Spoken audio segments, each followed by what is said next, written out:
আসসালামু আলাইকুম ভাই, আপনারা কি উপরে গেছেন? ভাই ওয়ালাইকুম সালাম। গেলাম তো উপরে। কতক্ষণ লাগছে?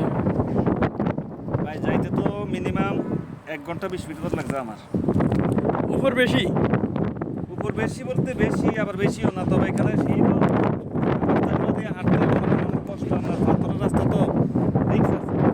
এইভাবে আপনি দেখে শুনে হাঁটতে হাঁটতে আর আপনি একবার যাইতে পারবেন না, আপনি কয়েকবার রেস্ট করতে হবে, জায়গায় জায়গায় টিচে দিতে হবে, পানি টানি মাথার দিতে হবে, নাহলে আপনি একসাথে যাইতে পারতেন না। বোঝা যায় না, পাহাড় তো অনেক উঁচা, তো বোঝা যায় না। যাক ইনশাল্লাহ আলহামদুলিল্লাহ, তারপরও আমি গিয়ে সার্থক হয়েছে। নিজ চোখে দেখাইলাম, সুমা করলাম ওই জায়গাটা, নামাজ পড়লাম 2 রাকাত, নামাজ পড়লাম। আল্লাহ যেন কবুল করে, আপনাদের সবাইকে যেন আল্লাহ কবুল করে, যারা আমার মতো যারা যত ভাই বাড়া তাদেরকে আল্লাহ যেন সবাইকে কবুল করে। আমিন।